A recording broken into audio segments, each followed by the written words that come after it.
Good morning students. Class 6 की science की book में है हमारा chapter 9 the living organism characteristics and habitats. सजीव, उनके लक्षण और उनके आवास, ये हमारा चल रहा था। ठीक है, तो ये चैप्टर मैंने आपको कम्प्लीटली पढ़ा दिया था। आज इस चैप्टर के हम केवल कीवर्ड्स करेंगे, फिर इसके एक्सरसाइज के क्वेश्चन आंसर करेंगे। ठीक है, सबसे पहले इसके कीवर्ड्स देखते हैं। तो पहला वर्ड है ये एडेप्टेशन, यानी कि अनुकूलन। दूसरा एक्वाटिक हैबिटेट, यानी कि जलीय वास स्थान। ये जलीय जीव लिखा है मैंने, अब जीव नहीं लिखेंगे, जलीय आवास कर सकते हैं यहाँ पे इसको, जलीय आवास। ठीक है, जीव नहीं आएगा यहाँ पे। जलीय आवास। बायोटिक कंपोनेंट, जैविक घटक। एक्सक्रीशन यानी कि उत्सर्जन। ग्रोथ, वृद्धि। हैबिटेट यानी आवास, लिविंग, सजीव। रिप्रोडक्शन यानी कि जनन। रेस्पिरेशन, श्वसन। स्टिमुलस यानी कि संवेदनशील। ठीक है, अब इसके बाद हम इस चैप्टर के जो एक्सरसाइज में क्वेश्चन आंसर हैं उनको देखेंगे। तो इसमें एक्सरसाइज में पहला क्वेश्चन है व्हाट इज हैबिटेट, कि वास स्थान क्या है करके। ठीक, या आवाज़ क्या है। तो इसका आंसर मैंने लिखा हुआ है कॉपी में, यहाँ से हम देख सकते हैं इसको। The surroundings where animals and plants live is there is called their habitat. ठीक है, वह वासस्थान पौधे वह परिवेश जहाँ जंतु और पौधे रहते हैं उनका जो है वासस्थान या आवास कहलाता है।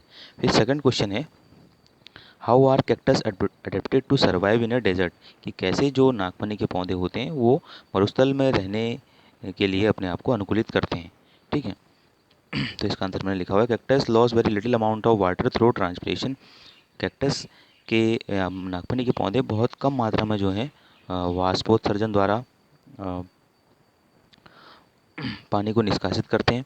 The leaves in cactus plants are present in the shapes of spine. नागफनी के पौधों में पत्तियाँ सुई के आकार की होती हैं। This helps in reducing loss of water from the leaves through transpiration.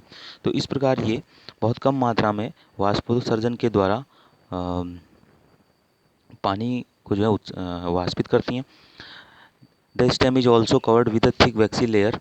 जो नागफनी के पौधे का तना होता है वो भी एक मोटी मोम मोम की लेयर के टाइप की जो है उस मोम के टाइप का जो है उस मोम से एक लेयर से ढका रहता है। Which help to retain water, जो जल को पुनः अवशोषित करता है। Cactus plants roots go very deep into the soil for observing water. और नागफनी के पौधों की जो जड़ें होती हैं वो मिट्टी में या डेजर्ट में जो है बहुत नीचे चली जाती हैं, जिससे कि वो पानी को अवशोषित कर सकें। तो इस प्रकार जो है कैक्टस का पौधा डेजर्ट में सर्वाइव करने के लिए इस प्रकार एडेप्टेड होता है। ठीक है, फिर थर्ड क्वेश्चन है, थर्ड क्वेश्चन बुक में से देख लेते हैं हम। ठीक, थर्ड क्वेश्चन है फिल इन द ब्लैंक्स का। ठीक है, A B C D 4 fill in the blanks हैं इसमें। The presence of specific feature which enable a plant or an animal to live in a particular habitat is called adaptation. तो ये adaptation की definition है। ठीक है, फिर B the habitats of plants and animals that live on land are called terrestrial habitat. तो जो पौधे और जीव जंतु ज़मीन पर रहते हैं उन्हें स्थलीय आवास कहा जाता है। फिर सी है the habitats of plant animals that live in water are called, वह वासस्थान जहाँ पेड़ पौधे और जंतु जल में रहते हैं तो उसे एक्वाटिक हैबिटेट यानी कि जलीय आवास जो है कहा जाता है जंतुओं का। फिर डी वाला है soil water and air are the abiotic factors of habitat. यहाँ अबायोटिक आएगा यानी कि अजैव घटक होते हैं ये किसी भी वास स्थान के। फिर ई वाला है changes in our surrounding that make us respond to them are called stimuli, यानी कि वह परिवर्तन जो हमारे परिवेश में हमको अनुक्रिया या परिवर्तन जो है लगातार जिनमें होते रहते हैं उनके जिस परिवेश में हम जो है परिवर्तन लगातार रेस्पॉन्ड करते हैं तो उसे क्या कहा जाता है, स्टिमुली कहा जाता है। ठीक है, फिर फोर्थ क्वेश्चन है which of the things in the following list are non living. तो ये चौथे वाले क्वेश्चन में हमने ये बताना है कि इनमें से कौन सी चीज़ें जो हैं नॉन लिविंग हैं।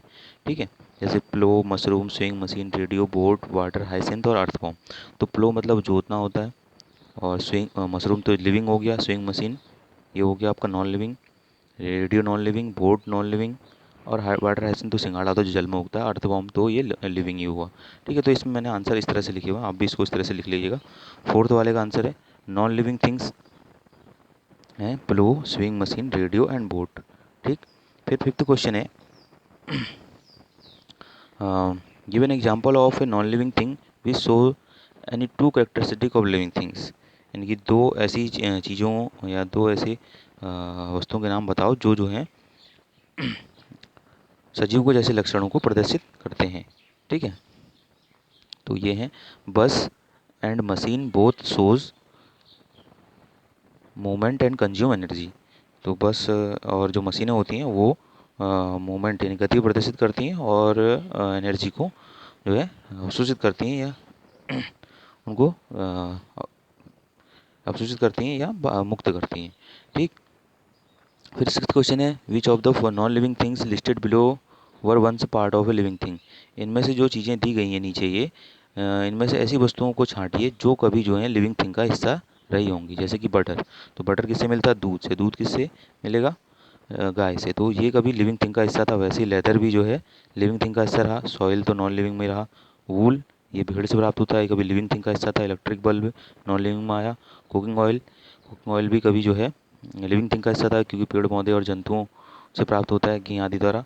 साल्ट ये नॉन लिविंग में आया। एप्पल लिविंग में आया क्योंकि पेड़ों से प्राप्त होता है, पेड़ जो होते हैं लिविंग होते हैं। रबर भी जो है पेड़ से ही प्राप्त होता है तो वो भी लिविंग थिंग में आया। तो ये ऐसी चीज़ें हैं कुछ जो कभी लिविंग थिंग का हिस्सा थी। तो इस तरह से मैंने इसका आंसर लिखा है, आप इसको आंसर इस तरह से लिख लीजिएगा। हाँ, जैसे आंसर 6 करके butter, leather, wool, cooking oil, apple and rubber.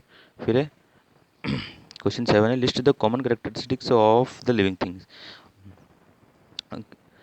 सजीवों के मुख्य जो है लक्षणों को लिखिए करके।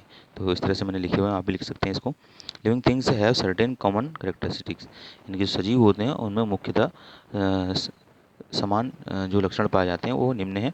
दे नीड फूड, उन्हें भोजन की आवश्यकता होती है। दे रेस्पायर, वे श्वसन करते हैं। एक्सक्रीट, उत्सर्जन करते हैं। रेस्पॉन्ड टू द एनवायरनमेंट, और अपने पर्यावरण के प्रति अनुक्रिया करते हैं। ग्रो यानी वृद्धि करते हैं। रिप्रोड्यूस यानी कि प्रजनन करते हैं। शो मूवमेंट और गति करते हैं।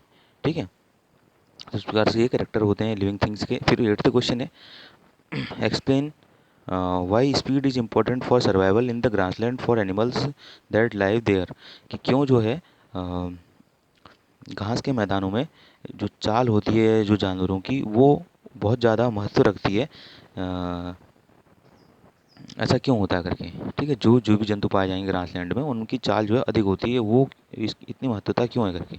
ठीक है, उस चाल की ग्रासलैंड में जो जंतु पाए जाएंगे। तो इसका आंसर है in the grassland there are less number of trees and place to hide, क्योंकि घास के मैदानों में जो है बहुत कम संख्या में पेड़ और छुपने के स्थान होते हैं। The animals are vulnerable to predators, तो जो जानवर होते हैं वो हमेशा जो शिकारी होते हैं उनसे घिरे रहते हैं। They can only survive and escape if they can run faster, वो उन जगहों पे जीवित या तभी जीवित रह सकते हैं, तभी छुप सकते हैं जब वे जो है बहुत तेज़ भाग सकते हैं। Therefore speed is important for survival in the grassland for animals that live there, इसलिए जो होती है घास के मैदानों पर रहने वाले जो जानवर होंगे उनकी जो स्पीड होती है या जो चाल होती है वो ज़्यादा महत्वपूर्ण होती है इस जगह पे सर्वाइव करने के लिए या जो है जीवित रहने के लिए। ठीक, तो इस तरह से क्वेश्चन आंसर हो गए हैं इसके कंप्लीट। तो इनको आप अपनी फेयर कॉपी में जो है नोट कर लीजिएगा। इसके बाद हम इससे नेक्स्ट वीडियो में नेक्स्ट चैप्टर पढ़ेंगे। ठीक है।